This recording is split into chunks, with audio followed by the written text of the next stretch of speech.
हैं। इस बात का एहसास होते ही सिल्विया को भी विल से हमदर्दी होने लगी। अगली सुबह बैंक खुलते ही विल और सिल्विया खिड़की से बैंक पर नजर रखने लगे, लेकिन बैंक ने गरीबों में समय नहीं बांटा। सिल्विया ये देख बहुत मायूस हो गई कि समय के आगे उसके पिता के लिए अपनी बेटी की भी कोई कीमत नहीं थी। सिल्विया को एहसास हो गया कि उसके पिता केवल बिजनेसमैन नहीं है, बल्कि वो इस सिस्टम के गार्डियन यानी कि संरक्षक भी हैं। वो गरीब लोगों की मौत से अपनी जिंदगी के साल जमा करते हैं। सिल्विया को यूं मायूस देख विल ने उसे वापस घर भेजने का फैसला किया। वो उसे फोन बूथ पे ले आया और अपने पिता को कॉल करके अपने लिए मदद बुलाने को कहा। इस दौरान विल ने सिल्विया को अपनी सुरक्षा के लिए एक गन भी दे दी और वहीं सड़क किनारे बैठ गया। उधर सिल्विया फोन पर अपने पिता से बात कर रही थी, तभी टाइम कीपर रेमंड चुपके से वहां आ पहुंचा और विल पर गन तानता हुआ पीछे से उसकी ओर बढ़ने लगा। विल उसे देख नहीं पाया। रेमंड विल पर गोली चलाने ही वाला था कि तभी सिल्विया ने रेमंड को देख लिया और घबराहट में रेमंड पर गोली चला दी। ये देख विल घबराकर रेमंड के पास आया। हालांकि वो गोली रेमंड के हाथ को छूकर निकल गई थी, इसलिए रेमंड सिर्फ घायल हुआ था। विल ने रेमंड की घड़ी देखी।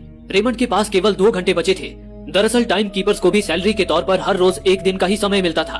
उन्हें टाइम खत्म होने के बाद अपनी गाड़ी में लगे टाइम कैप्सूल से दोबारा समय लेना पड़ता था, लेकिन विल ने रेमंड की मदद करते हुए उसे 2 घंटे उधार दे दिए और उसकी कार लेकर ही सिल्विया के साथ फरार हो गया। रेमंड को गोली मारकर अब सिल्विया भी फंस चुकी थी।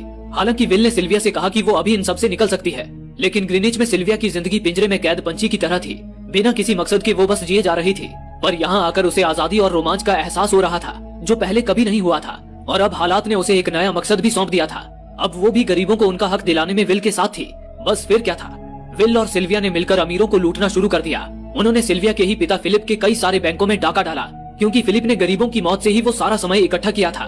बैंकों में समय एक टाइम कैप्सूल डिवाइस में स्टोर रहता था। विल और सिल्विया टाइम कैप्सूल से भरी बैंकों की तिजोरी खाली करने लगे और उन्हें गरीबों में बांटने लगे।